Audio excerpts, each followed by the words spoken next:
Generation X. In general terms, those born between 1965 and 1980. Latchkey kids. Independent. Existentialism. Modern philosophy focusing on personal experience, human ability, and responsibility in an otherwise meaningless universe. We're the cause. This is the effect. We're the Gen-Xistentialists.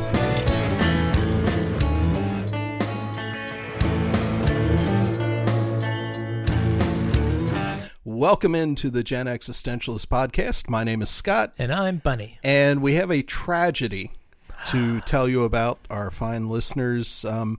During a recent episode, we were talking about food combinations, and Bunny and I both grew up eating Hussman's potato chips because we live in the greater Cincinnati area. Harry Hussman started that company in 1919.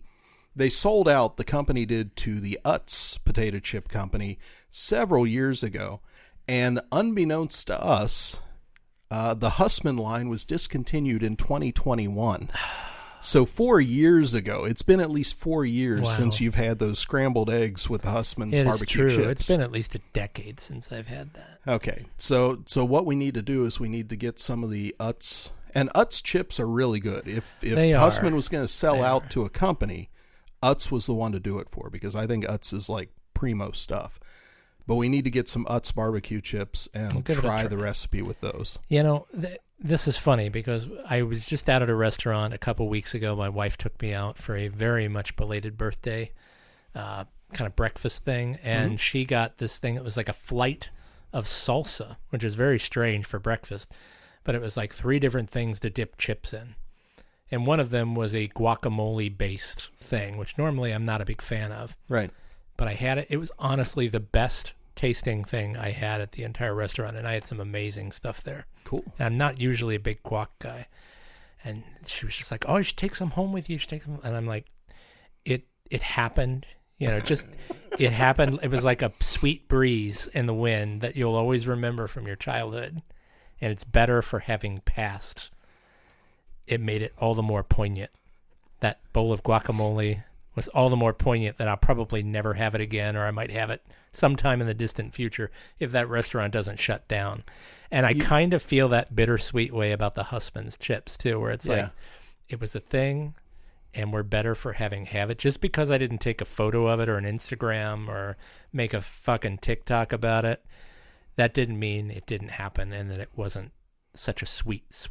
See, I live in an evidentiary world. If you don't have pictures, it didn't happen. Oh my! That's the modern. How do you live? I was going to say, how do you live with yourself being a Gen Xer with all the stuff that happened in our past? Here's the thing: I'm going to miss most about Hussman potato chips is the big metal cans of them that you could get. Those are great. Yeah. Because you folks, if you're not listening from around the greater Cincinnati area, I hope you had a potato chip company local to you, where you could get like a giant metal can of potato chips with a plastic bag inside that just there was no way you could eat all those chips in the course of a week. You could try, but it was just amazing. And then you had this big metal can that you could just store stuff in. Yeah. And I knew people that had like 5 or 6 of these cans in their garage.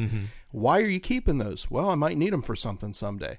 To the point that they were rusting out. Well, you never know. I might be able to put something in there. Like, more chips. I get it. And it was amazing. Well, that was the whole reason for the can, though, wasn't it? It was kind of like a pony keg type thing where I think so. You could take it back to the facility. They'd fill it up with potato chips again. So it's like taking your kegger back.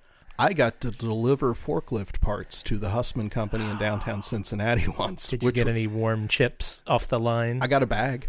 Oh, nice. Yeah, went in, delivered the parts. Guys, you want a bag of chips? Absolutely, I do. Are you crazy? Yeah. Can I roll around in it? No, it was amazing. That was some of the most fun out of being like a parts clerk and doing deliveries around this area was the places you got to go. Like going to one of the local places that makes hot dogs and stuff and just get a couple packs.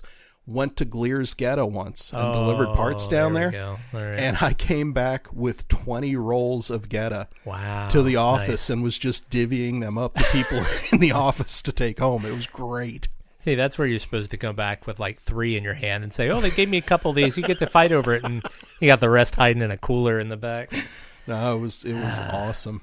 It was awesome. Good days. Back in the 90s, it was good times. Good times. Extreme and tasty. Absolutely. In the 90s.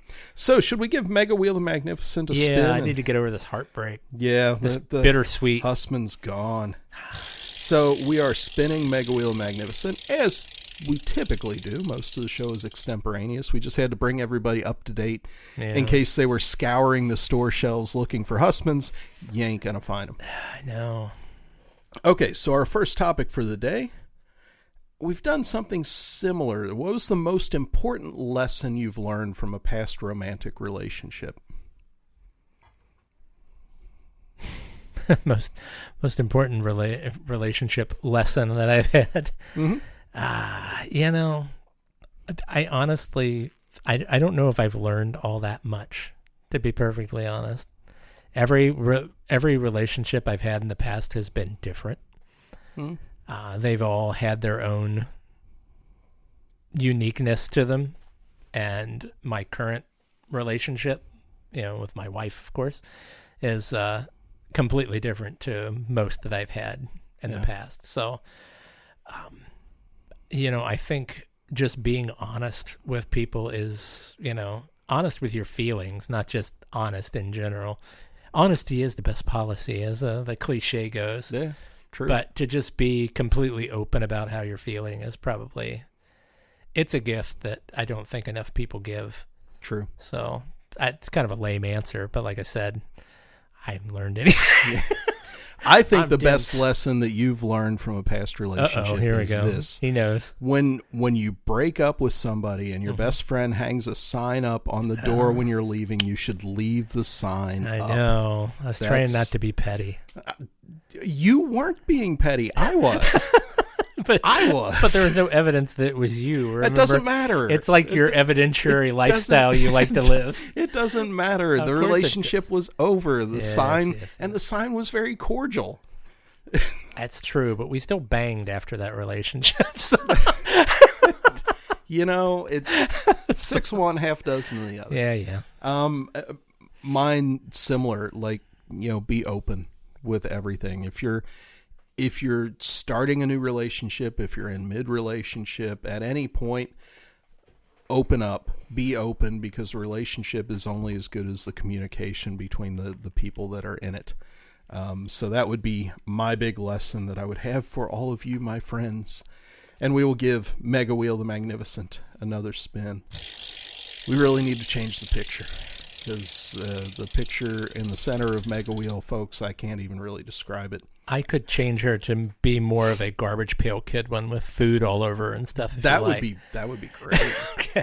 Okay. So, just to give you an idea that we do not discriminate as far as the questions on the Mega Wheel. Mm-hmm. Bunny, what is your favorite Pokemon? My favorite Pokemon is the one that looks like a plant. That's not narrowing it down, because there's a ton of plant ones, but there's I don't know the name of it. That's the thing. I don't know Pokemon by their names. I only know a few. It looks like the little plants from Plants vs. Zombies. I have no idea. That's terrible. I'll have to come up with another one that I actually know the name of. How about you? What is it? Squirtle. Squirtle. Yeah, absolutely. Why do you like Squirtle? Just because I like the name. Like if I were there a G-rated release, there is for you absolutely to like not a G-rated reason why I like Squirtle. No, okay. It's all everything that you are possibly picturing in your minds right now, folks. For why my favorite Pokemon might be Squirtle, let me assure you, that's exactly why. Okay. Yeah. So it's spot on.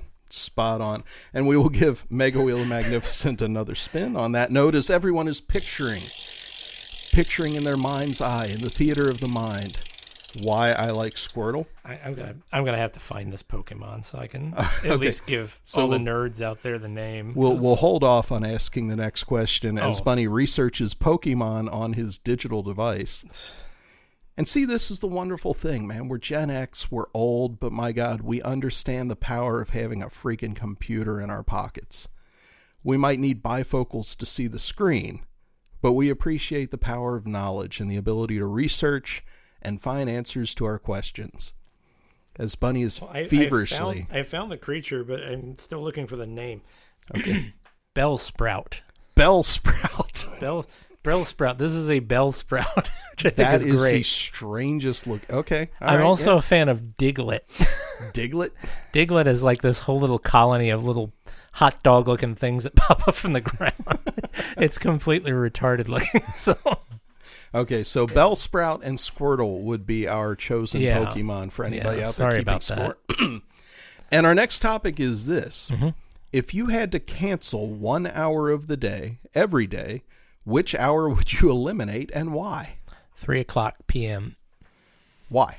Because it's that weird no man's land. Now that they don't have cartoons when you come home from school, there's nothing going on at 3. If you're at work and you're sitting behind a desk, the 3 to 4 period is just awful. Yeah, there's just nothing going on.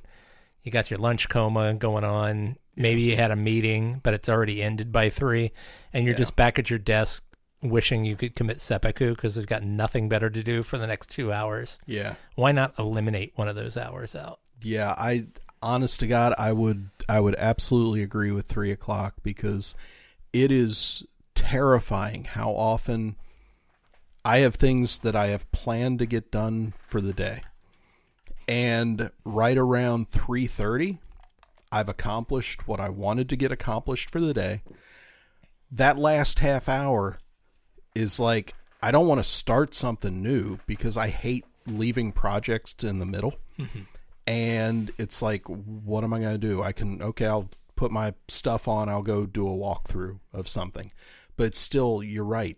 That hour from 3 to 4 is like the loneliest, just most horrifying hour of the day if you're working. So, when Gen X kids were growing up, 3:00 was about the time you got home from school. Yeah. There were always cartoons on from 3 until 5 usually. Yep. In the afternoon. So there was a reason to enjoy 3:00. It was Tony's Pizza Rolls and, some form of cartoon. I don't know, Galaxy Rangers or some Voltron. There was something on to watch. Yep. But now you come home at 3:00 and it's just trash. Talk shows and garbage. Do they still even have soap operas? I think they got rid of soap operas now, too. I think they've still got soap operas on network TV for whatever good that is. So we will give Mega Wheel of Magnificent another spin. I think we'll do another rapid fire in this show, too. Okay. Those are fun. I'll have to get my glasses off so I can see it this time. And our next topic is this. If you could attend one major world event from the 70s or 80s, which would it be? Huh. It's not a world event. I'm trying to think of something from the 80s. If I could go back then, I would attend the grand opening of Epcot Center in 1982, October 1982, where they had, bands playing and celebrities were there, and it was a big, crazy star-studded event, and they cut the rope and everybody got to see everything for the first time. Yeah. That would have been interesting. If it's a personal event, it'd be the first time I got laid. Not quite a world event, but it's more in my wheelhouse. So. Would you want to go back as a voyeur or just experience it again? If I could only be a voyeur, I'd be fine with that. Okay, which is just bizarre in and of itself. Experiencing it would be even better, but a voyeur is fine. I'm really kind of flummoxed on this. Like a major world event from 70s or 80s. I can't. There are so many that picking one that I would want to attend. I would want to be in. No, that doesn't make sense. I honestly, I don't have an answer for this. I can't think of anything that. You want to go to Farm Aid? No, not Farm Aid. AIDS. No, and that's the thing. I can think of more from like the 90s probably. Mm-hmm. Like, what year did the Berlin Wall come down? Wasn't that 89? 89? Yeah. That would be... David Hasselhoff singing on the Berlin Wall. Yeah. I can see that. Probably that. To be in Berlin at that time and to be able to, like, walk over into East Germany. Mm-hmm. Be like, wow, what a dump. Sorry. Sorry, East Berlin. I think it would be interesting because I don't think it would be as you would typically picture it. Because we picture it as this joyous occasion, but there was also a regime that fell. Mm-hmm. A regime that believed very strongly in itself, people that worked for the government, and suddenly their world has been tossed aside. So I think that's why I would want to be there, to actually get a bird's eye view of the dichotomy. Okay. Because when we view it now, at least from where we are in the world, it being in America, we are the world. We are the children. It's viewed as this solitary, wonderful, positive event. Mm-hmm. And my feeling is if you're there, along with all the celebration, there's probably a big flip side too. I wonder how many people got crushed or hurt by pieces of wall coming down. Oh, what's happening? Concrete. Dead. Yeah. So, yeah, I would want to see that just to get the reality of it. Sure. And I feel that way about a lot of world events because most of the time we experience these things through the lens of the media because that's the only way we can. This is not a derogatory comment about media or news or journalism. It's just the way it is. Regardless of how objective you try to be, there's always bias to a certain extent. And I feel like getting both sides of the story is always worthwhile. So yeah, a lot of world events I feel that way about. I would want to be there just to see the funny actual... the juxtaposition between you and I. You're so much more the global citizen where I'm more the selfish, I just want to have fun. Well, there's nothing wrong with that I don't either. give a crap about what happens on the other side of the world. There are plenty of people who experienced that and dealt with that. That's not my bag. And you know what? They're still alive today, and they don't care. So why do you care, Scott? Why do you care? Yeah, sorry. I just noticed that with a lot of our answers because I'm like, boy, I'm kind of a selfish prick. I just want to enjoy life while it's here. Didn't you say that a little earlier when we were talking? Yeah, live in the moment. Live in the moment. Quit creating contingencies for things that are very unlikely to happen. Oh, geez. That's when they get you. So we will spin Mega Wheel the Magnificent again. Yeah, in that moment when you're trying to enjoy life, that's when the worst will happen. That's when the cancers come. Damn. Okay. Big question. Mm-hmm. Would you like to be famous, and in what way? Yes. In what way? I'd like to be famous for creating things that made people happy. Yeah. That's it. Yeah. If I wouldn't mind being famous, I would want it to be for podcasting, for creating things, music, art, poetry, podcast that added in some way to people's lives, that they listened to and they laughed, or it made them think, or they had fun bopping around in their car listening to the music.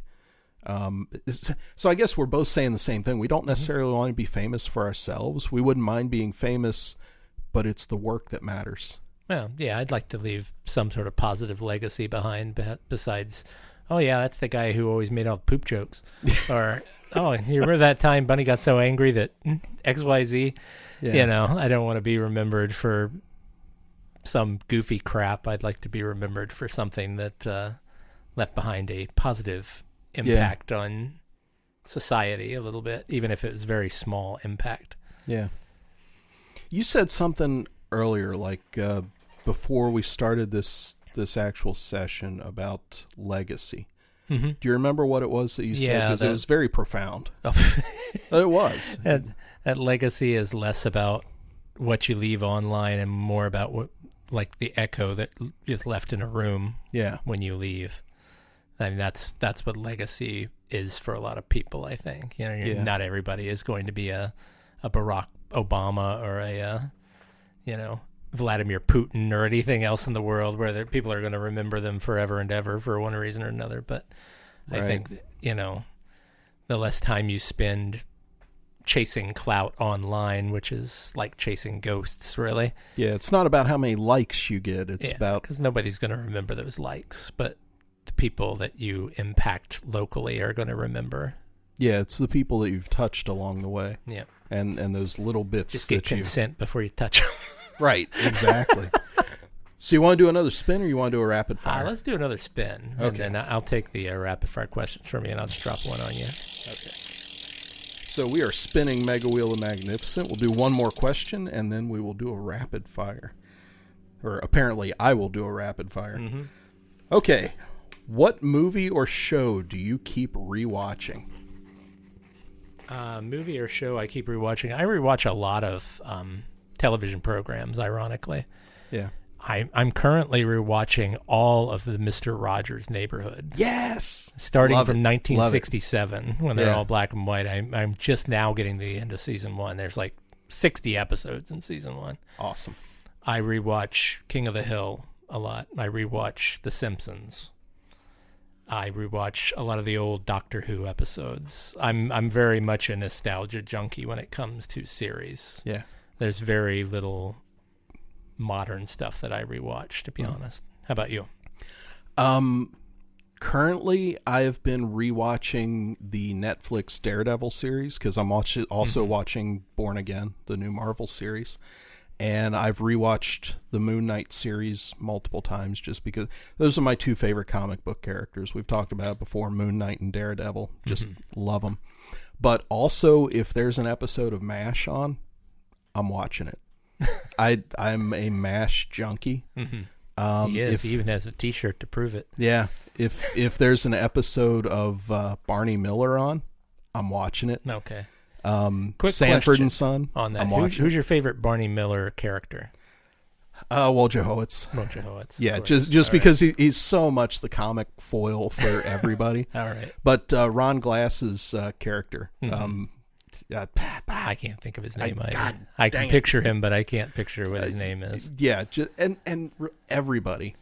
This is the episode where we can't remember things. Yeah, we can't. We're starting to show our age. Yeah. And of course Abe Vigoda's fish. It just great. Because of the facial expressions.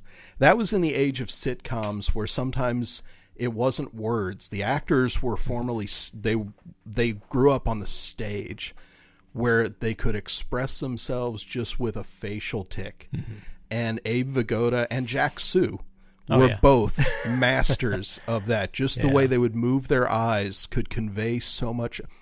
My challenge to you is this. Go back to any of the 70s or early 80s sitcoms, MASH, Barney Miller, One Day at a Time, any of them, and just watch for the actual acting, for facial expressions, for moves, hand movements, things like that conveyed emotion without saying a word. Okay. I think the acting, I think the actors, because most of them were coming from the stage at the time, because TV, it wasn't new at the time, but the concept of a TV star kind of was. So a lot of the people coming into TV were from, they had background on stage and they knew big acting. So you could, the people in the back rows could understand what was going on. I think it was a different world. And I think, I'm not a fan of the 70s in general, but I think the sitcoms were fantastic for that. Boy. Well, here's a rapid fire for Scott. We're going to go childhood memories. So, oh, God. Super Soaker or Slip and Slide? Slip and Slide. G.I. Joe or Transformers? G.I. Joe. Hot Wheels or Matchbox? Matchbox.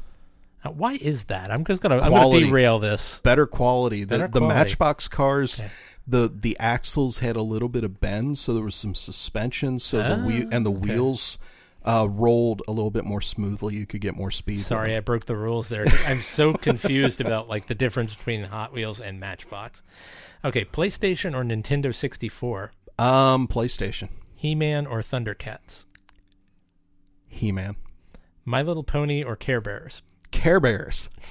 Cabbage Patch Kids or Barbie dolls? Cabbage Patch Kids. Smurfs or Alf? Smurfs. Sega Genesis or Super Nintendo? Sega Genesis. Laser tag or paintball? Laser tag. All right.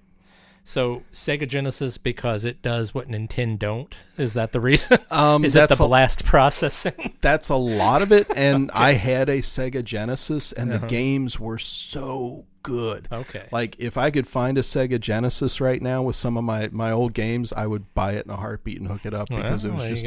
There was an X-Men game It was Children of the Atom. No, it was you had to like descend into the Shi'ar base and disarm a bomb and get back out. Oh, okay. And I only got through it all the way once, but I played the hell out of that game. Oh, and I was shocked about Smurfs versus Alf. I would have sworn you would have picked Alf, but he went Smurfs. No, my dad is the big Alf fan. Okay. And I like Smurfs for this one reason. When you ate like blueberry Hubba Bubba, it would stain your mouth blue. And if you found somebody a little bit younger than you at the time, we're going back to like the 80s now, you could stick your tongue out at them and hopefully they would go, "What'd you eat?" Smurfs. Yeah. Gargamel would be proud of you. It was wonderful. Yeah. Now, they went with Care Bears. Mm-hmm. Okay, both of these properties are insignia-based girl properties. Sure. You have the My Little Pony with some patch on their ass, and then Care Bears with a patch on their stomach. So why'd you go Care Bears? Because I thought Care Bears could be more easily weaponized because, like on the cartoons, they shot the emotion out Care of Bear their chest. stare. Yeah. From the potential to be a boy property, Care Bears have that potential. Like they've got the built-in. They weapons. really tried to sell that, didn't they? They had like the Care Bears. They tried to sell them to boys, and then they tried to sell them like My Buddy. Do you remember My Buddy? My Buddy. Boys don't want to play with big stuffed animal dolls. No, we want to play with action figures. Yeah, they tried to do that with My Pet Monster as well. Do you remember My Pet Monster? Vaguely. Okay. Yeah. It was a stuffed animal with a fake broken handcuffs on. Was that the one that had like the Velcro? You could like tie them around your neck or something? It might have been. Yeah. It's like people don't want to play with. Like, at least when we had this discussion a couple of episodes ago about masculinity and femininity. At least to my knowledge, boys in the 80s, I'm speaking for myself as well, we didn't want to play with dolls or stuffed animals. That really wasn't our modus operandi. And yet, let me throw this out because my wife makes fun of me all the time because I've still got all my Star Wars figures from when I was a kid. Yeah. They're action figures, but at the end of the day, the point and purpose is the same as a doll for a girl. You're acting out different things. I would argue against that because you don't dress up your action figures. They don't come with little clothes that you can swap their 12-inch figures shoes up. did. That's true. Those were dolls.